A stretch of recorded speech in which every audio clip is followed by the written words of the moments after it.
सौतेली माँ और कुएं वाली चुड़ैल। बहुत पहले की बात है। एक गांव था। इस गांव में शाम के समय खेलने के लिए पास एक पार्क था। जिस पार्क में शाम होते ही इस गांव के सारे बच्चे खेलने के लिए आते हैं और सब मस्ती किया करते हैं।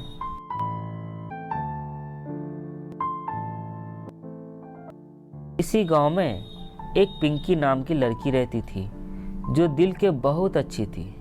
इस गांव के सभी चाचा और चाची पिंकी से बहुत प्यार करते थे, लेकिन पिंकी गरीब और अनाथ थी और इसलिए वो अपने चाचा चाची के साथ रहती थी। पिंकी को जब भी अपने सगे माँ बाप की याद आती तो वो शाम के समय अपने दिल बहलाने के लिए इस पार्क में खेलने के लिए चली आती थी।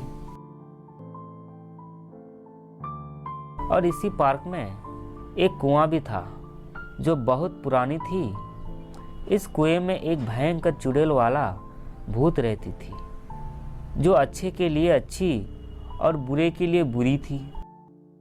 एक दिन जब पिंकी गार्डन में खेलने के लिए आई तो पिंकी को कुछ बच्चे बुरा भला कहने लगा और कहने लगा कि इस कुएं में तुम्हारी माँ बाप रहती है, तुम उसके पास जाओ खेलने, तुमको हम साथ में खेलने नहीं देंगे।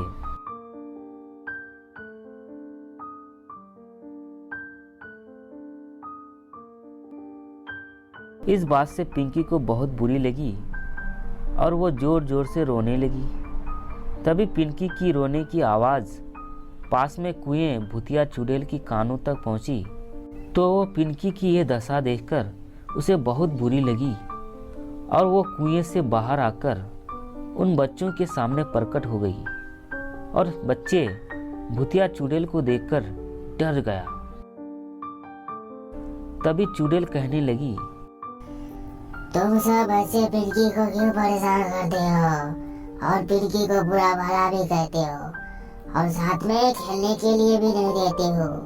तुम सब ये इसलिए करते हो कि अनाथ और तुम सब के जैसा अच्छी खबरें नहीं बनती है। तुम सब कान खोलकर सुन लो, आज से पिंकी मेरी बेटी है। अगर तुम सब ने इसको आज के बाद परेशान किया तो मैं तुम सबको जान से मार डालूंगी। तभी ये बात कहकर भूतिया चुड़ैल कुएं में वापस चली जाती है और सभी बच्चे एक दूसरे से डिसाइड करते हैं कि आज के बाद वो पिंकी को कभी या फिर किसी भी अनाथ बच्चे को परेशान नहीं करेंगे।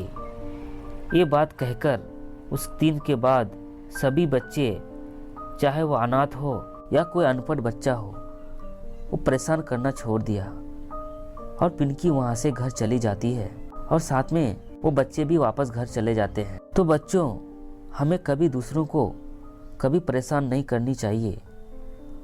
तो और भी वीडियो देखने के लिए इस चैनल को सब्सक्राइब कर दीजिए और लाइक और शेयर भी कर दीजिएगा। आपका दिन शुभ हो।